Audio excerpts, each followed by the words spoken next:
جو میں سر بسجدہ ہوا زمین پر تو آسماں سے آنے لگی ندا، تیرا دل تو ہے صنم آشنا، تجھے کیا ملے گا نماز میں۔ میرے بندے تو نماز میں مجھ سے مانگ رہا ہے اللہم اغفر لی ورحمنی وحدنی وعافنی ورزقنی،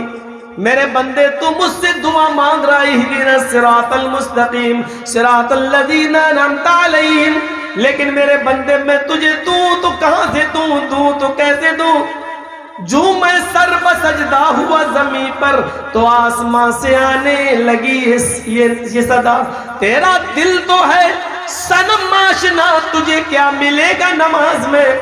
تیرا دل تو نماز میں اپنی دکانوں پہ لگا ہوا ہے، تیرا دل نماز میں اپنے بیٹے کے ہاسپٹل میں ایڈمٹ ہونے پہ لگا ہوا ہے، تیرا دل نماز میں جلدی سے مسجد سے باہر جا کر اپنی فیکٹری میں جاؤں اور اپنے مزدوروں کو دیکھوں کام کر رہے ہیں نہیں، تیرا دل تو وہاں لگا ہے۔ تو مسجد میں نماز پڑھتا ہے، تیرا دل کھیت میں لگا ہے، تیرا دل دھان اور گیہوں اور چاول میں لگا ہوا ہے۔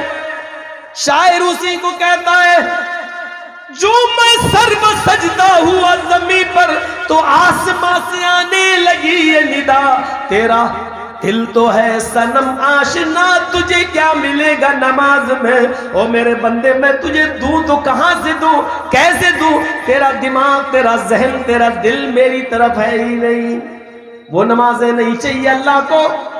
ایسے سجدے نہیں چاہیے اللہ کو، سجدہ تو وہ چاہیے جو ابراہیم علیہ السلام نے کیا تھا، سجدہ تو وہ تھا، وہ ہوتا ہے جسے علامہ اقبال نے کہا وہ ایک سجدہ روح زمین جس سے کانپ جاتی تھی، وہ ایک سجدہ روح زمین جس سے کانپ جاتی تھی، اسی کو ترستے ہیں آج منبر و محراب۔ اس سجدے کی ضرورت ہے مسجد کے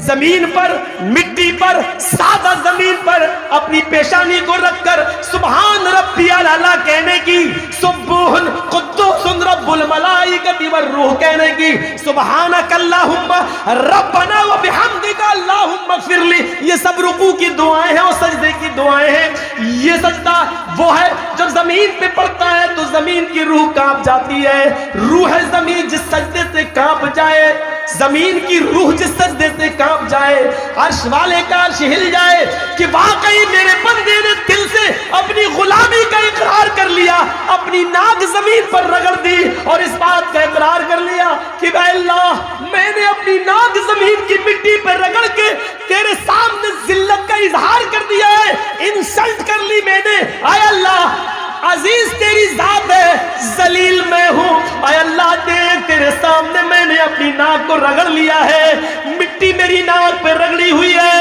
اے اللہ میں بہت ذلیل ہوں، اتنا کمتر تیرا بندہ تیرا غلام ہوں کہ زمین سے اوپر نہیں ہوں، اور ہم میں اور تجھ میں اتنا ہی فرق ہے کہ میں زمین سے اوپر نہیں ہوں اور تو آسمان کی بلندیوں سے نیچے ہی نہیں ہے۔ اے اللہ میرا تیرا کوئی مقابلہ ہی نہیں ہے، میں زمین کی پستیوں میں ہوں اور تو آسمان کی بلندیوں میں۔ اللہ میری حیثیت یہ، تیرا مقام وہ ہے، جب تک ایسا سجدہ نہیں ہوگا تب تک روح زمین نہیں کانپے گی، اور جب روح زمین نہیں کانپے گی تو دوسرے سجدوں کی اللہ کو ضرورت بھی نہیں ہے، ایسے سجدے کی ضرورت ہے، وہ ایک سجدہ روح زمین جس سے کانپ جاتی ہے، اسی کو ترستے ہیں آج منبر و محراب، اس سجدے کی ضرورت ہے، یہ چوروں والے سجدے کی نہیں۔ سبحان رب اللہ، سبحان رب اللہ، سبحان رب اللہ اکبر، اللہ،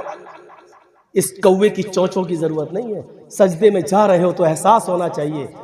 سجدے میں گئے تو پہلے ناک پھر ماتھا، جب سجدے سے اٹھ رہے ہیں تو پہلے ماتھا اور پھر ناک، یہ اٹھائیے،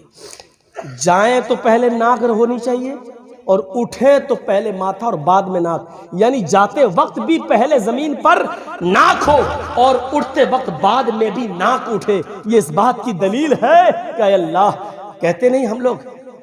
تیرے بیٹے کی شادی ہوگی نا، آئے گا تو میرے گھر ہمیں منانے، ناک رگڑواؤں گا تجھ سے۔ یہ ناک رگڑوانے والا جملہ سمجھتے ہو کیا مطلب؟ یعنی تیری بے عزتی کروں گا۔ کیا مطلب ہوا ناک رگڑوانے کا؟ ناک رگڑنا پڑے گی تجھے، یعنی تجھے میرے ہاتھ پیر جوڑنا پڑیں گے، ذلیل ہونا پڑے گا۔ اللہ کہتا تم ناک رگڑو، اللہ کہتا سجدہ کرو، اللہ کہتا سجدے میں جاؤ تو پہلے ناک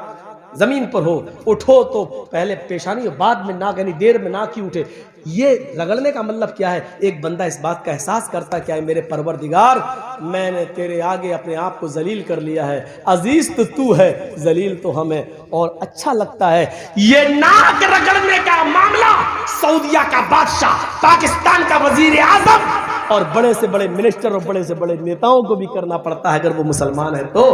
یعنی وہ اس بات کا اقرار کرتے ہیں اللہ دنیا میں ہم کچھ بھی ہو سکتے ہیں لیکن تیرے گھر میں آنے کے بعد ہم بے بس بندے ہیں اور ہم ذلیل ہیں، عزیز تیری ذات ہے۔ پھر اللہ کا وعدہ ہے میرے بندو جتنا تم میرے سامنے ذلیل بنو گے، جتنا اپنے آپ کو میرے سامنے جھکاؤ گے اور گراؤ گے، ہم لوگوں کی نظروں میں تمہیں اتنا ہی باعزت بنا دیں گے، ہم لوگوں کی نظر میں تمہیں اتنا ہی پیارا بنا دیں گے۔ اور دیکھ لو آج جو سب سے زیادہ نمازی ہے، سب سے بڑا تہجد گزار ہے، جو سب سے زیادہ عبادت کرتا ہے، آج ہم میں سے کتنے لوگ اس کی عزت کرتے ہیں، اس کو اپنے گھروں میں بلاتے ہیں، دعوت دیتے ہیں، اس کی عزت کرتے ہیں، اور اس کو میرے بھائیوں اپنے بستروں میں بٹھاتے ہیں اور اس کی خاطری کرتے ہیں اور جوڑتے ہیں کہ بڑا نیک ہے، عبادت گزار بندہ ہے، ہم اس کی عزت کرتے ہیں۔ یہاں تک کہ بہت سے کافروں کی عورتیں مسجد کے باہر کھڑی ہو جاتی ہیں اور مسجد سے نماز پڑھنے والوں کے لیے کھڑی رہتی ہیں، جب وہ نکلتے ہیں تو اپنے چھوٹے چھوٹے بچوں کے اوپر وہ دم کرواتی ہیں، پانی بھی لیے کھڑی رہتی ہیں، وہ پانی کے اوپر بھی دم کرواتی ہیں، حالانکہ نہیں کروانا چاہیے۔ ہاں بچوں پر دم کیا جا سکتا ہے۔ میرے پیارے ساتھیوں غور کیجیے، ہم اللہ کے سامنے ذلیل ہو کے آ رہے ہیں لیکن اللہ نے لوگوں کے سامنے مجھے عزیز کر دیا ہے، لوگوں کے سامنے مجھے پیارا بنا دیا ہے، لوگوں کے لیے ہمیں باعزت بنا دیا ہے، لوگوں کی نظروں میں اس نے ہمیں باوقار کر دیا، باعزت بنا دیا ہے۔ ہم اللہ کے سامنے ذلیل ہونا سیکھیں تو اللہ ہمیں لوگوں کی نظروں میں باوقار کر دے گا، مقرب بنا دے گا۔